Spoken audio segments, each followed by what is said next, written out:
don't meet. Does that make sense? As a rough template for understanding the moral code of the universe, which is each being chooses how they think, how they feel, therefore, and what they do with their bodies. Does that make sense? It's that simple. That's the moral code.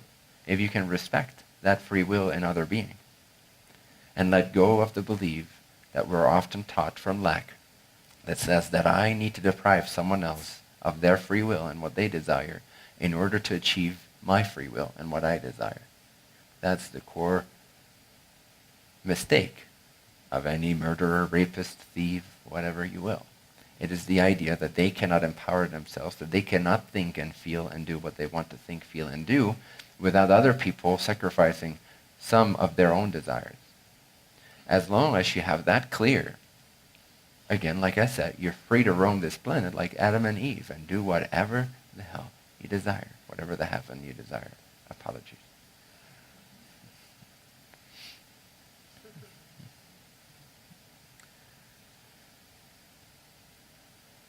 Does that make sense? It's a very simple guidance system. Again, the universal laws are way simpler, and they're kind of hilariously laughing at our law book, for example. So all the little rules and sub-rules and sub-sub-rules. We've gone way off course in our understanding of morality and ethics. If I understand that in order to achieve what I desire, I don't have to deprive anyone else of what they desire,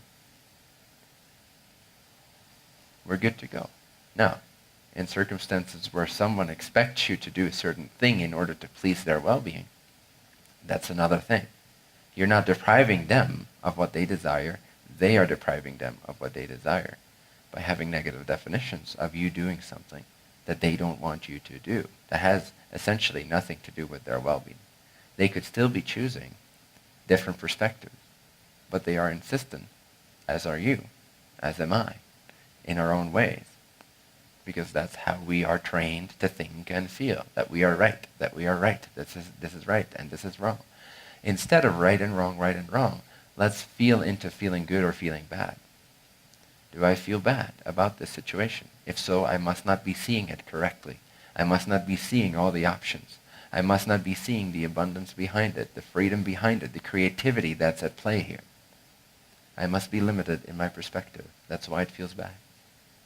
If we can take just that ownership of ourselves and our behavior, and also accept it that when our true desire kicks in, our true resonance, our true passion and inspiration kicks in to move left, when everyone expects us to go right, that we give ourselves permission to move left and realize that it is these other beings' free will to choose to feel bad about me moving left instead of right. So don't go annoy yourself indefinitely by not annoying others. Like I said earlier, sometimes it's best to annoy others and not yourself, because they only have to endure you for a few minutes, a few hours, maybe a few days, but you're stuck with you forever.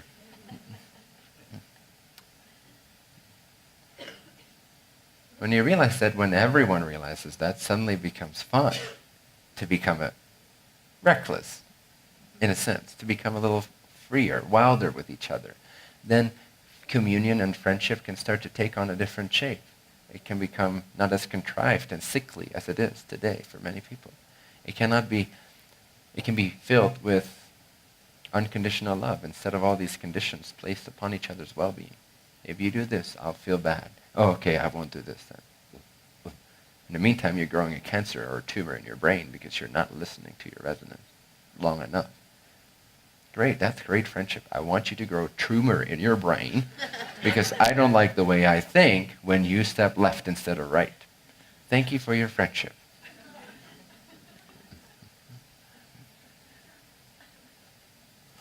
And again, the universe laughs its ass off, compassionately so.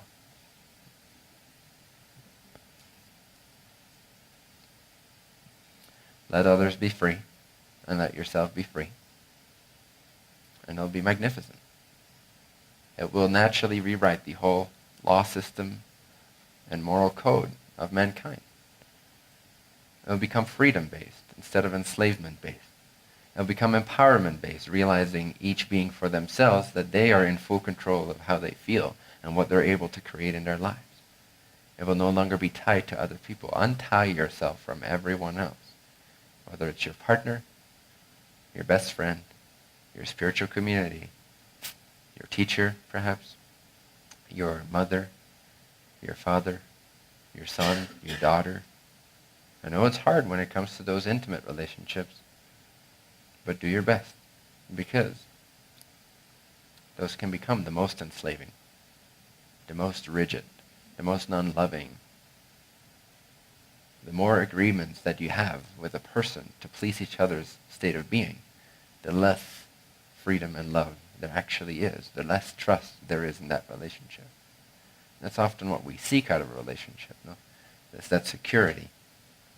As long as you do something that in my mind's mental image is considered a good thing, as long as I never have to think negatively and be so insistent that I'm unable to change my own thinking, as long as you don't trigger any of my responsibilities, I'm going to love you unconditionally. Within that single condition that will make you sick at a certain age and will make us both die in a fucking hospital. I'm sorry. I have to remember where I'm at here.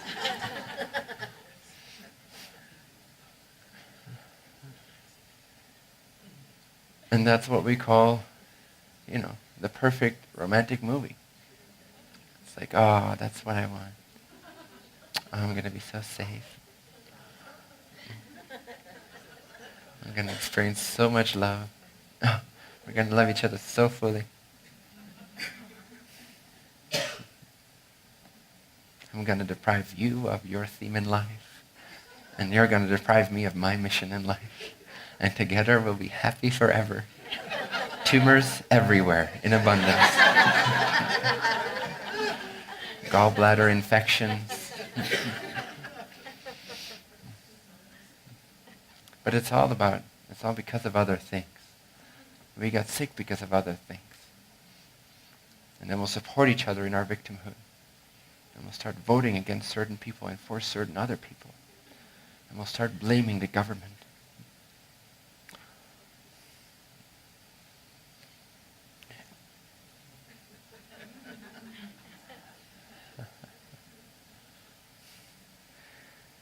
Or you can just untie yourself from everybody else. And start to realize that you've been misplacing your happiness. And take it back. It's yours.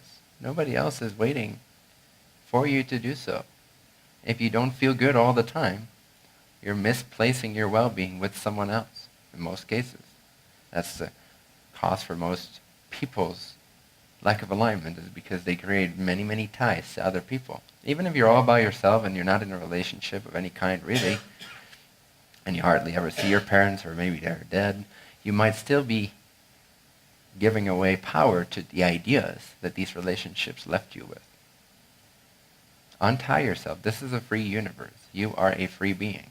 You are a being of passion. You're a being of joy. You are an Adam. You are an Eve. You are meant to mindlessly roam around these grounds, respecting the free will of every creature that you see to the best of your ability. But other than that, roam around. Explore. Be free. Nothing can go wrong. You can't get it right. You can't get it wrong. You're an explorer. You are a free agent of the Creator. You are expressing infinity in a way that it has never before expressed itself quite in that way. So you are adding, by being alive, by creating, by generating, by feeling, by thinking, by attracting to yourself your life every single second of your life. You are literally expanding upon the universe's reflection of the one infinite Creator's potential. You are one of its potentials in form, in manifest form. Honor that relationship. Honor that joy resonance that guides you, and it will open up those inner portals, or chakras, if you will. But that inner portal all the way, quote unquote, back to the one infinite Creator, so that you become this empty tunnel that penetrates you all the way from the infinite Creator into the most physical, densest part of your physical creation. And there will not be any separation. You will know that the one infinite creator, as well as its most individuated form here, are one and the same. You are but an extension, but a fingertip of God, of the infinite, the more natural.